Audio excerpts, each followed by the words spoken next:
My name is Emily, and I'm 35 years old. For the past 10 years, I've been taking care of our home. My husband, Michael, is a doctor. We don't have any children, but we've been pretty happy. Then one day, everything changed. Michael came home late as usual and told me something shocking. I want a divorce. I'm marrying someone else, he said. I was stunned. What do you mean? I asked. We didn't marry for love, he added, and he was right.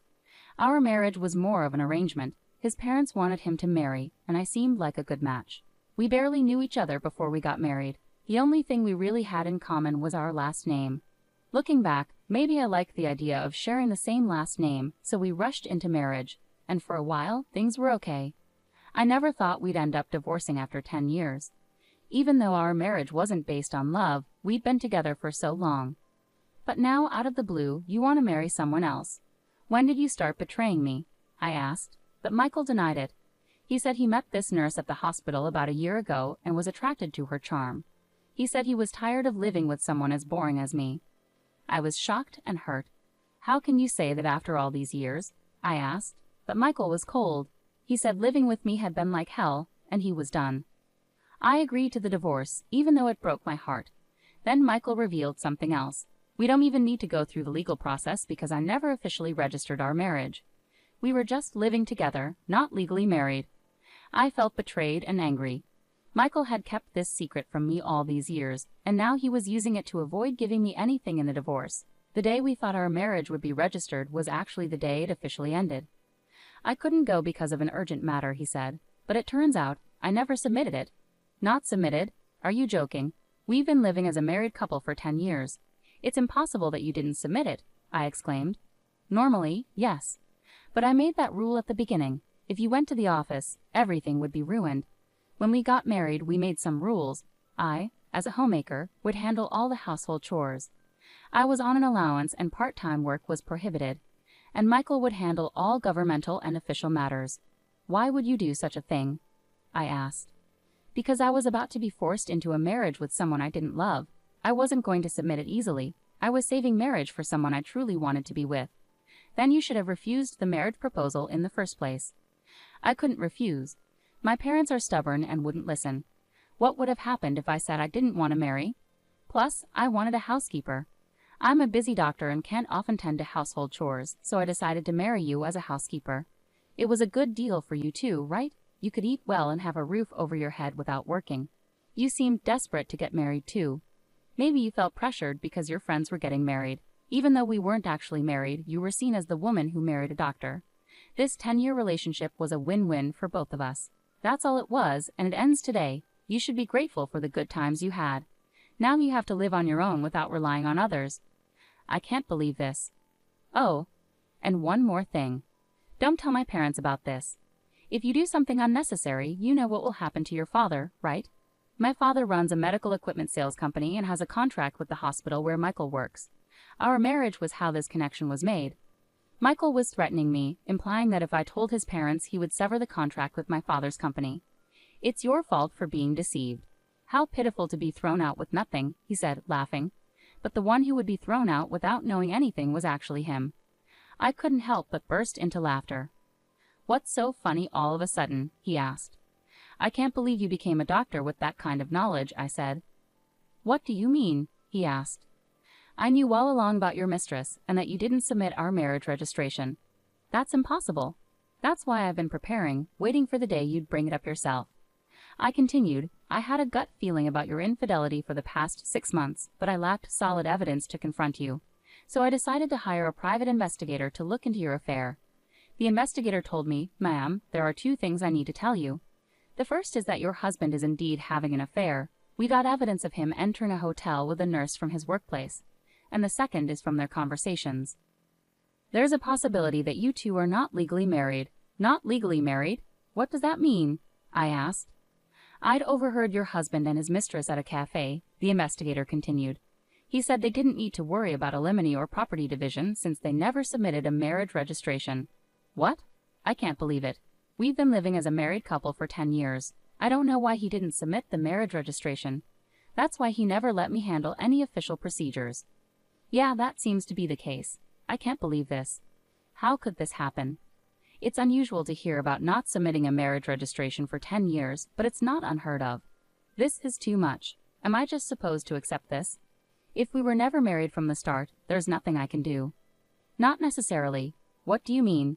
Let's make him pay for deceiving you for 10 years. First, we need to prepare without him noticing, the investigator suggested.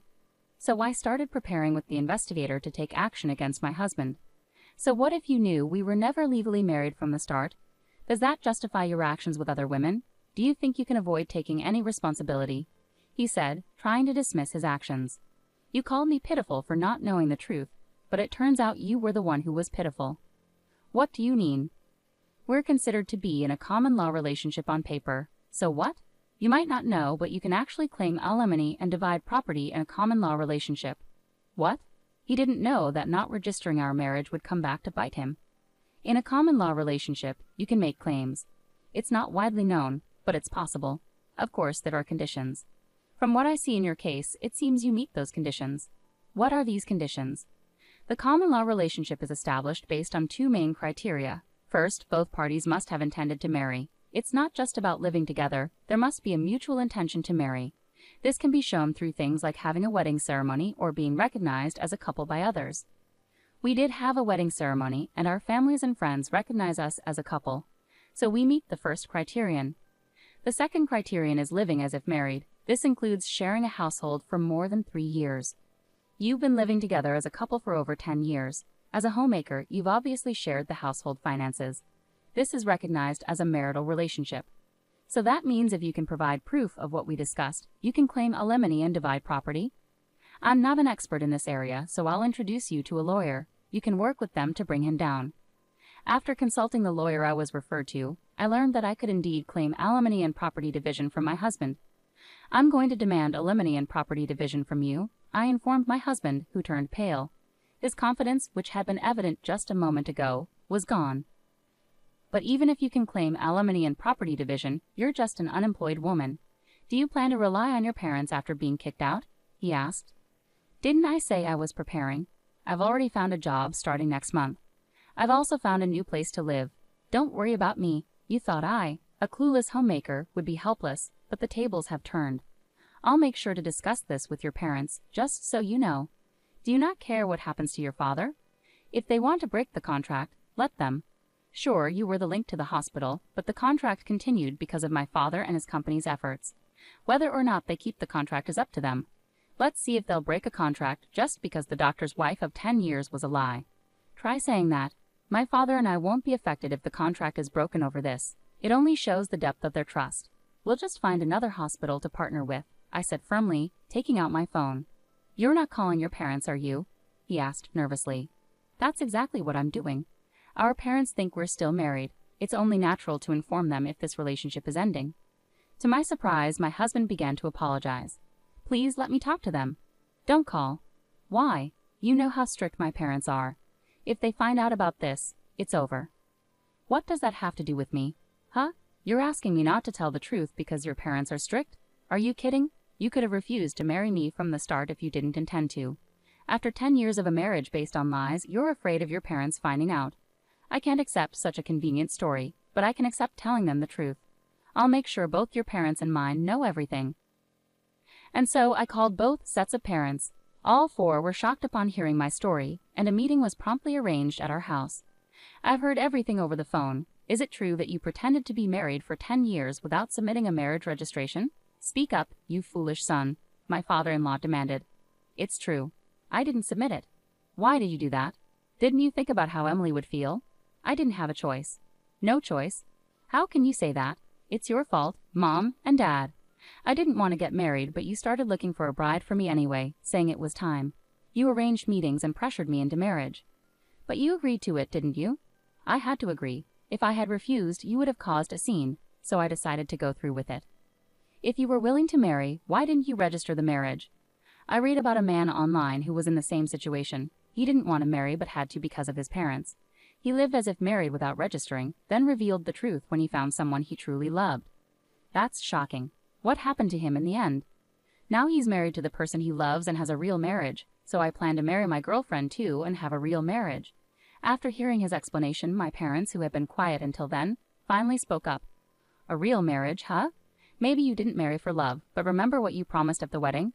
We will always care for each other and create a happy home. What did those words mean to you? What did you show us back then? We trusted you with our daughter's happiness, but for 10 years you deceived her by not registering the marriage. Did you create a happy home? And now you're leaving her for another woman. Can someone who acts without care, even if they change partners, truly have a real marriage? Well, we were glad you married our daughter, not just because you're a doctor. We thought she could build a happy life with someone as sincere as you. But it seems we were wrong and misled. And you threatened our daughter that if she told us, you'd end your business contract with us. Really? If you're going to threaten our daughter, we'll end the contract ourselves. Be warned, we will speak the truth when asked. If you do that, there will be gossip at the hospital. Gossip? Yes, maybe, but that's because of what you did. You were the one who threatened us with ending the contract. My husband panicked at this unexpected turn. Please, let's talk about this calmly. Don't play games with us. My father-in-law grabbed my husband's collar, furious. We didn't raise you to be a scoundrel. What were you thinking? Dad, please stop. By not registering the marriage, you may have thought you were protecting yourself, but because of your selfish actions, Emily was misled for 10 years. What were you thinking, causing so much trouble to others? The room fell silent. Faced with my father-in-law's words, my husband had nothing more to say. Emily and her parents, I'm really sorry for the trouble caused by this idiot. No, your parents shouldn't apologize. It's not their fault. But as parents, we partly bear responsibility for letting him behave this way.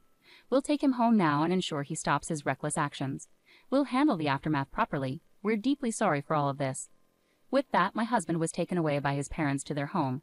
You've been through so much. You should come back home for now and rest.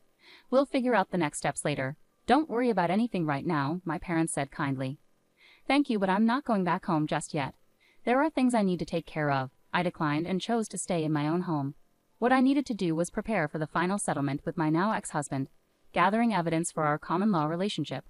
I was preparing to claim alimony and divide our assets. A few weeks later, I arranged a meeting with a lawyer. Even if I agree to alimony, why should I divide my property? She's been a homemaker for 10 years, never worked a day. I paid for everything: furniture, clothes, food. Now you're saying I have to give away the money I worked hard for. He protested, unwilling to accept sharing his earnings with me. Yes, that's correct. Your earnings and the belongings acquired during our relationship are subject to division. Why does it have to be like this? Who took care of the house and cooked meals while you were at work? Who managed everything at home? That doesn't matter now. No, it does matter. A homemaker deserves a share of the assets because running a household and raising children have real economic value. Speaking not just as a lawyer but as a person, do you think housework is something anyone can do, something that's just expected of a homemaker? The reason you could focus on your career was because of her support. Don't overlook that. What? This situation is a consequence of your actions, yet you're upset about fairness. What did you say? Never mind. Anyway, she's entitled to half of our assets through property division. That's how it works. Damn. As for alimony, we're seeking $100,000 from you. $100,000? Why so much for a relationship that wasn't even legally married? It's precisely because it wasn't a legal marriage. Typically, alimony in common-law relationships ranges from $10,000 to $40,000. However, in your case, you pretended to be married for 10 years and then tried to discard her when you found someone else. The amount is based on the seriousness and duration of your actions. But still, you might think 10 years is short, but it's longer than you realize. During that time, she committed herself to you, believing you were married. You have no right to complain after betraying her. It was a powerful response. He had no rebuttal and reluctantly agreed to my terms. Later, I also sent a notice of claim for alimony to his mistress. With the help of an investigator, I knew who she was and where she worked, a nurse at the same hospital where he did. Wait, this isn't what you told me. What's going on? I told you not to approach me at work. I received this from your wife. You said there wouldn't be any alimony because we weren't legally married. What's going on? Later, I found out that in a panic after receiving the alimony claim from me, she confronted him at the hospital with the notice. All right, let's talk about this later, not here. There are too many people around. We'll both be in trouble if this gets out. I don't care about that. I can't afford this kind of alimony. You said it would be fine, so you should pay it. What? I'm not paying anything. You wanted this relationship. You said I was the one for you, that you wanted to marry me. Hey, keep it down. Everyone can hear us. Just so you know, I'm not the one at fault here. If you want to settle things with your wife, handle it yourself. Tell her I don't owe her anything, and that you'll sort everything out. Wait. This conversation ended up exposing their affair to the entire hospital, quickly becoming the talk of the place. Then came the final blow when my father requested to terminate our contract with the hospital. I apologize, but we'd like to end our contract by the end of next month. Aware of the rumors, the hospital inquired, "Forgive me for asking, but is the reason for canceling related to Dr. Michael's affair? It's become quite a topic here." Yes, a nurse believed to be involved caused quite a scene. I never imagined he had pretended to be married for 10 years without actually registering. You mean he never filed the marriage registration? Did you know he hadn't done that? All I knew was that he was married and had an affair. What do you mean he didn't file the marriage registration? After my father's request, it came to light that he had deceived me for 10 years by not filing the marriage registration. This news spread among the other nurses. Dr. Michael deceived his wife for 10 years by not filing the marriage registration and had an affair with a nurse. How awful! How could he do that? Could someone really go unnoticed for 10 years? It seems Emily's maiden name was the same, and he handled all the official paperwork. That's concerning. The rumors spread not only among hospital staff but also reached patients, leading both Michael and his mistress to face cold stares. Unable to bear it, they both resigned from the hospital soon after. As my father asked me, "Did you manage to get the alimony?" Yes, I received payments from both him and his mistress. She resisted paying until the end, claiming she was also deceived, but the lawyer explained her argument wouldn't hold, and she reluctantly agreed to pay. That's good. What about you, Dad? Did the contract end up getting canceled? No, that's not happening anymore. He resigned, and because our company is trusted, the hospital asked us to keep the contract. We couldn't cancel it after they asked like that. That's a relief. Afterwards, I started a new life in a new place and found happiness. About a year and a half later, my ex-husband reached out to me. "Is it true you got remarried?" I had married a man I met through work, and somehow he had found out. "I wonder whose number this is. You went through the trouble of changing your number just to contact me. Just answer my question." "Yes, I got married." "You betrayed me." "Betrayal? We were never legally married, so I didn't think it would matter to you, right?" "That's beside the point." "Exactly, things are different now. We're completely separated, so my marriage has nothing to do with you. Is that why you contacted me?" After I said this, he seemed speechless for a moment, then he scoffed. "Of course you're still unmarried, probably because you haven't bothered to file any paperwork. That's just like you." But he was mistaken. "Actually, my husband isn't like you at all. He knows everything about your situation, so to ease any concerns I had, we went together to handle the paperwork. Unfortunately for you, things didn't turn out as you assumed. I can understand why you might wish for my unhappiness, given your own misery, but I'm sorry to disappoint you. We're happily married." I told him this and hung up the phone. I don't know what kind of life he leads now, but unless he changes his selfish ways, he's unlikely to find happiness.